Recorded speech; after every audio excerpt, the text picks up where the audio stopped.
அன்புக்கும் மதிப்புக்கும் உரிய கிருஷ்ணகுமார் சார் அவர்கள் கல்லூரியினுடைய அதிபர் என்பதற்கு அப்பால் என்னோடு மிக நெருக்கமான உறவினை கொண்டவர். நான் நினைக்கிறேன் அவர் இந்த கல்லூரியிலே மிக நீண்ட காலம் ஆசிரியராகவும் 2015ஆம் ஆண்டிலிருந்து அதிபராகவும் ஒரு நீண்ட கடமையை ஆற்றியிருக்கின்றார். நீண்ட கால அரசு பணியின் பின்னர் தற்போது ஓய்வு நிலைக்கு வருகின்றார். எங்களுடைய புகழ்பூத்த நூற்றாண்டை கடந்து நமது கல்லூரியிலே வழிநடத்திய அதிபர்கள் வரிசையிலே 19வது அதிபராக தன 10 ஆண்டுகளுக்கு மேற்பட்ட காலம் அதிபராக அவருக்கு பணியாற்ற கிடைத்திருந்தது. அவர் இந்த கல்லூரியில் ஒரு பழைய மாணவன், விடுதியிலிருந்து கற்றுக்கொண்ட ஒரு மாணவன். அந்த வகையிலே இந்த கல்லூரிக்குமான பிணைப்பு நெருக்கமானது. அவர் தனி மனித பண்புகளை பொறுத்தவரை மிகச் சிறந்த ஒரு மனிதர்.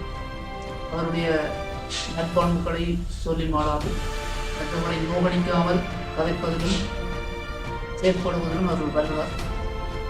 என்றாலும் அவருக்கு இன்னொரு பக்கமும் இருக்கிறது.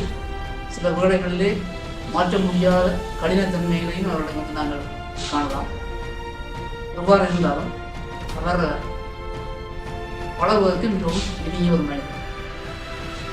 அவருடைய தனிப்பட்ட முறையிலான தொடர்பு, அதாவது நான் ஒரு கல்லூரிய பழைய மாணவர் சங்க செயலாளர் என்ற வகையிலே சக ஆசிரியராக கூட அவரோட பணியாற்றியிருக்கிறேன். ஆசிரியராக பணியாற்றிய காலங்களும் இதை மறக்க முடியாது. நான் நினைக்கிறேன் என்னுடைய பிரதேசத்தை புத்தகங்கள் போன்ற காலத்திலே பாடசாலைக்கான தேவைகளை வெளியிலே சில சங்கடமான நிலைமைகளிலே வெளியிலே நிறைவேற்ற வேண்டிய பொழுதுகளிலே நானும் அவரும் இணைந்துதான் பயணிப்போம். அதுக்கு ஞாபகம் இருக்கும். யாழ்ப்பாணத்துக்கு போனாங்க, வாழ்க்கையும் கூட்டெல்லாம் அறிமுகப்படுத்தப்பட்ட காலம், நாங்கள் அதை கொள்வன செய்ததுக்காக 2 பேரும் தனியே போன காலங்களும் உண்டு. மிக நெருக்கமாக இணைந்து பணியாற்றிய ஒருவர். அவர் அதிபராக பொருட்படுத்த காலம் மிக குறுகிய காலத்திலே நான் இந்த பாடசாலையை விட்டு வெளியேற வேண்டிய சூழல் எனக்கு ஏற்பட்டுவிட்டது. என்றாலும் பழையமான சங்க செயலாளர் என்ற வகையிலே மிக நீண்ட காலம் இந்த கல்லூரியோடு ஏற்பட்ட தொடர்பு அவருடனும் எனக்கு இருந்தது.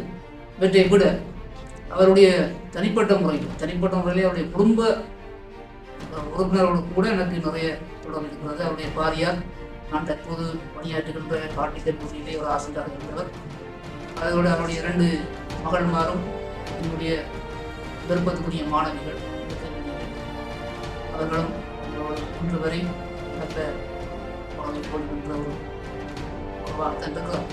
அந்த வகையிலே அவர் மட்டுமின்றி அவருடைய குடும்பத்தினரும் முக்கியமானவர்கள். என்னுடைய கிருஷ்ணகுமார் சார் அவர்கள் தனது ஓய்வு காலத்திலே இந்த சிறந்த உடல்நல ஆரோக்கியத்தோடு நீண்ட காலம் வாழ்ந்து உலகுக்கு சமூக சேவைகளை செய்ய வேண்டும். உங்களுடைய அன்புக்கும் மதிப்புக்குரிய கிருஷ்ணகுமார் சார் அவர்கள் தனது பணி ஓய்வு காலத்திலே சிறந்த உடல் ஆரோக்கியத்தோடு வாழ வேண்டும். நீண்ட காலம் நல்ல ஆரோக்கியமான வாழ்க்கையை வர வேண்டும் என எல்லாம் நல்ல கடவுளை பிரார்த்தித்து